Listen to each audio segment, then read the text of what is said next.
So the Indiana Fever are a completely unserious basketball team as far as like contending is concerned. Because I'm being real, if you want to be the best team in the league, like everybody understands, there is a difference between how you go into games if you think you are better than your opponent versus if you think you are worse than your opponent. And there's a couple of things that I'm like, I actually don't feel like this is a serious basketball team because the Indiana Fever have won 5 of their last 6 games. And so they lose to the Valks and the Fire. So they lost to the Valks in this game here in a really close one. And in this really close game, they went switch all. They went switch all and it did not work. But it took the Valks a little bit of time to figure out what they were doing. And they then faced the the Portland Fire. And the Fire predict going into the game that the Fever are going to run switch all. And they abused this. Alex Sarama abuses the switch all defense. And obviously, look, we know that was a disaster. But like, they had a bit of time. And they come into this Atlanta Dream game. And they concede 71 points to Atlanta. And if you guys don't know, the Indiana Fever coming up against the Atlanta Dream. This was a scrappy game. It was a game that you're like, look, it's a really tough one. But like even in this game, they went out and blitzed. They went out and trapped. They went out and dared players to score. They dared players. If they were going to hit shots, they ran people off the line. They made things tricky. But what they didn't do was let Caitlin Clark be on an island. Like in this Atlanta game, in fairness, like Caitlin did pick up some phantom fouls in this game. I think she ended up on 4. Did she? Yeah. She ended up on 4, but there was no stage in this game where you're like, okay, Caitlin's in foul trouble. On the offensive end, they were able to get stops, which meant they were able to run. In terms of their fouls, they only fouled 22 times, which for them is, I think that's way below their season average. But still, this was a game where it's like, okay, yeah, this is a gritty game. We're going to play good defense. And then they come out, they go and have a run. They go and lose to the Liberty, but they only concede 83 to the Liberty. Why? Because they did a better job on defense. The Liberty tried to hunt Caitlin Clark. It didn't work. Caitlin Clark was locking up Tahina Pow in these scenarios. But like there was always help there. If there's help there and Caitlin Clark doesn't have to worry about getting burned left and right, she's not a bad defender. And especially because a lot of times she picks up a lot of phantom fouls when they're driving at her. So then they beat the Mystics 78-76.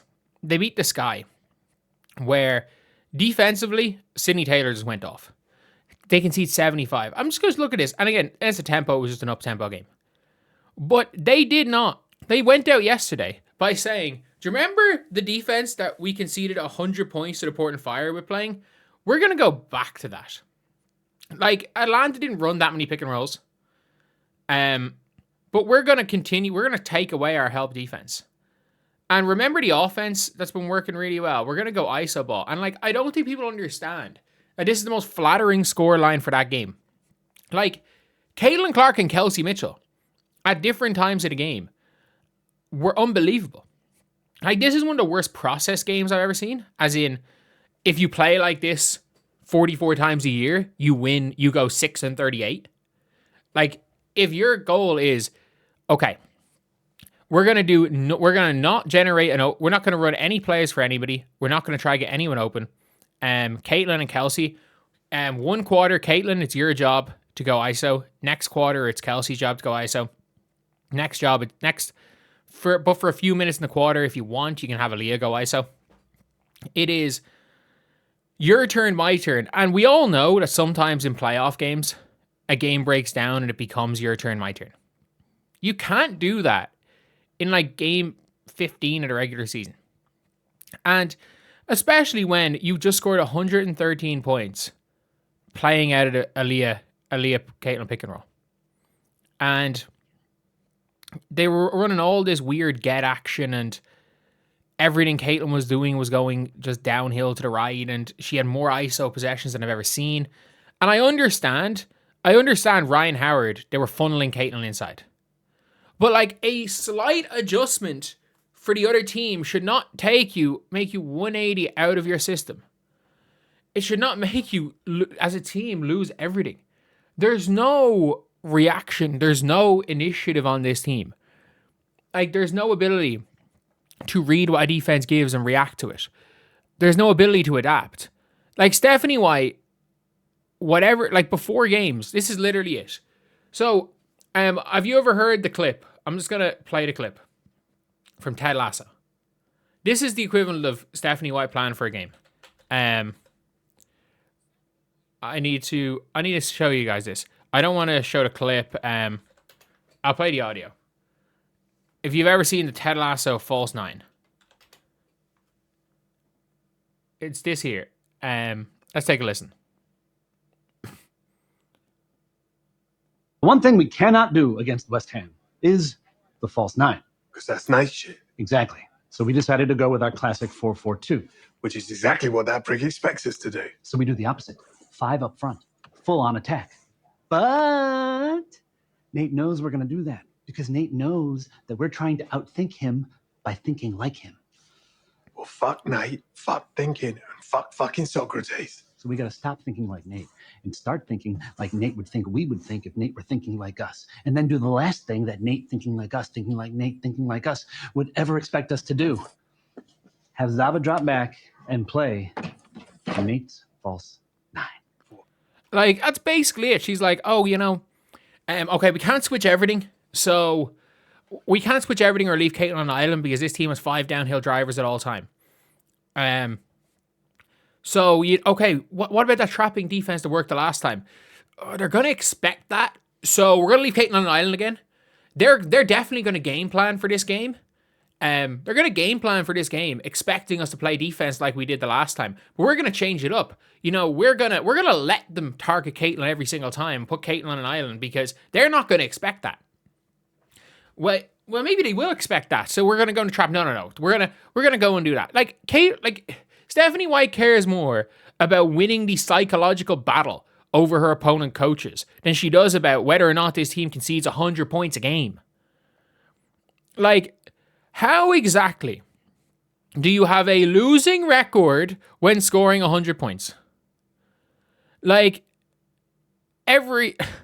you've conceded 100 points. How many times? 1, 2,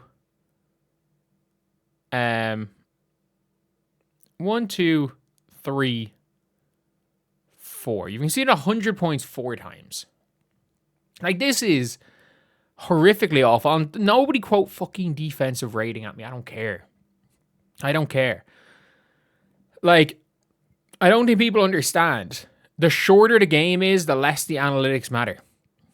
The less all these underlying analytics matter. They matter a lot less in a 40-minute game than they do in a 48-minute game.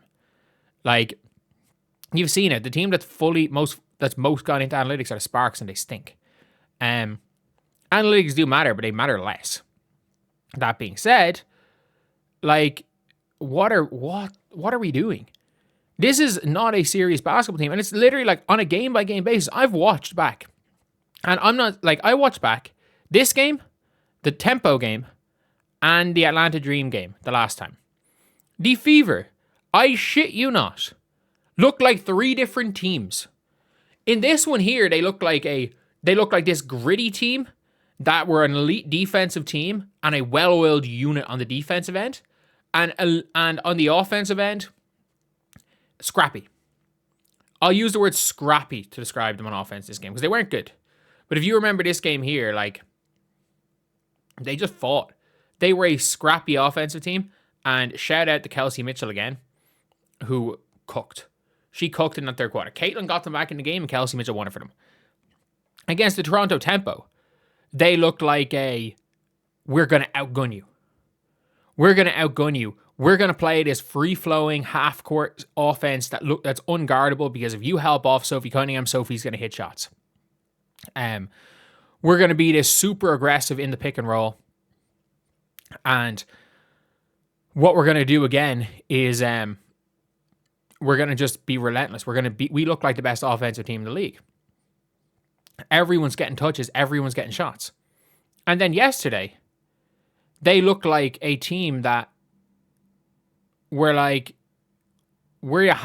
this half-court offensive team that on the defensive end isn't good, but our offense, we don't really run an offense. It's just we're going to let Caitlin go ISO while she's hot. And then when she gets tired, we're going to let Kelsey go ISO. They look like a different team. I mean this. I advise you guys to watch and it's from tip.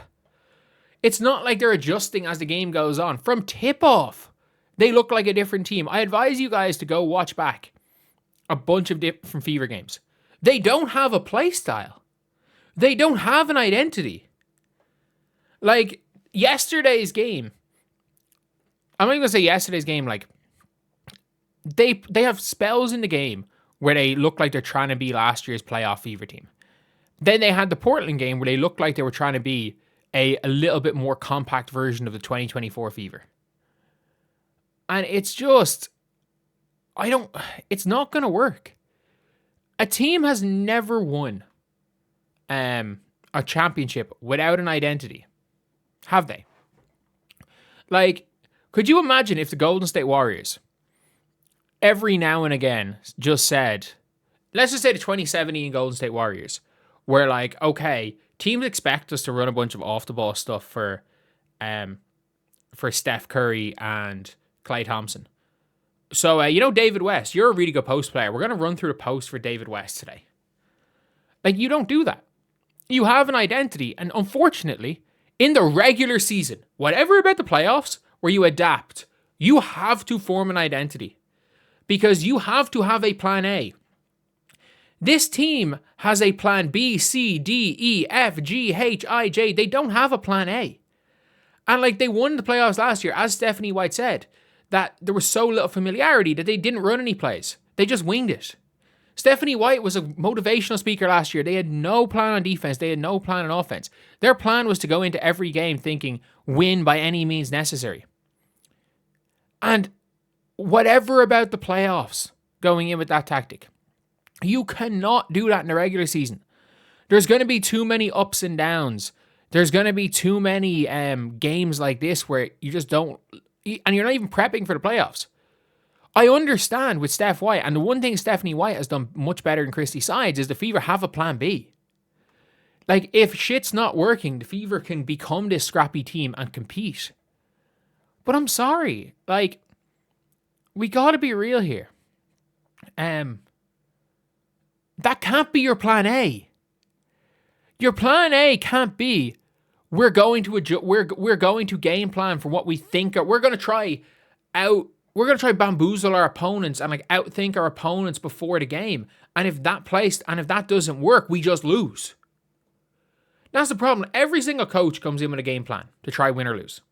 Stephanie White comes in and picks a game plan the day before, and whatever her game plan is, they stick with it no matter what. It's frustrating. It's so frustrating. But anyway, yeah, that's the video. I'll see you guys.